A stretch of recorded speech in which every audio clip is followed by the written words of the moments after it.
ನಾಳೆಯಿಂದ ತಿರುಮಕೂಡಲು ನರಸೀಪುರ ಅಂದರೆ ಟಿ ನರಸೀಪುರದಲ್ಲಿ ಕುಂಭಮೇಳ ಆರಂಭ ಆಗುತ್ತೆ. ನಾಳೆಯಿಂದ 13ರವರೆಗೆ ನಡೆಯಲಿರುವಂಥ ಕುಂಭಮೇಳಕ್ಕೆ ಸಿದ್ಧತೆ ನಡೀತಾ ಇದೆ.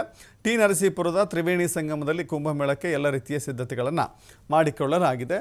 ತ್ರಿವೇಣಿ ಸಂಗಮಕ್ಕೆ ನಿರ್ಮಲಾನಂದನಾಥ ಸ್ವಾಮೀಜಿ ಕೂಡ ಭೇಟಿ ಕೊಟ್ಟಿದ್ದರು. ಕುಂಭಮೇಳದ ಸ್ಥಳವನ್ನು ಪರಿಶೀಲನೆ ಮಾಡಿದ್ರು. ಜೊತೆಗೆ ಧಾರ್ಮಿಕ ಕಾರ್ಯಕ್ರಮದ ವೇದಿಕೆ, ಪುಣ್ಯಸ್ನಾನದ ಸ್ಥಳವನ್ನು ಕೂಡ ವೀಕ್ಷಣೆ ಮಾಡಿದ್ದಾರೆ. ಸಾರ್ವಜನಿಕರಿಗೆ ಮೂಲಭೂತ ಸೌಕರ್ಯವನ್ನು ಒದಗಿಸಬೇಕು ಅಂತ ಸಲಹೆ ಕೊಟ್ಟಿದ್ದಾರೆ. ಕುಂಭಮೇಳ ಯಶಸ್ವಿ ಆಗಬೇಕು, ಅಧಿಕಾರಿಗಳು ಮತ್ತು ಸಾರ್ವಜನಿಕರ ಸಹಕಾರ ಮುಖ್ಯ ಅಂತ ಹೇಳಿದ್ದಾರೆ.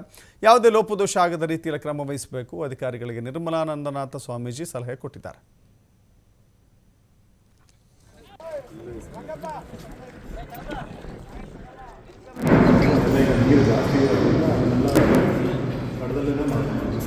ಮೇನ್ ಸ್ಟೇಜ್ ಇದೆ, ಅದು ಈಗ ಅದರ ಪಕ್ಕದಲ್ಲೆಲ್ಲ ಮೇನ್ ಸ್ಟೇಜ್ ಮಾಡ್ತೀವಿ. ಇಲ್ಲೇ ಧಾರ್ಮಿಕ ಸಭೆ ಆಗಿರ್ಬೋದು, ಮತ್ತು ಇನಾಗ್ರೇಷನ್ ಮತ್ತು ವೆರೈಟಿ ಪ್ರತಿಯೊಂದು ಅದು ಕಲ್ಚರಲ್ ಇರುತ್ತೆ.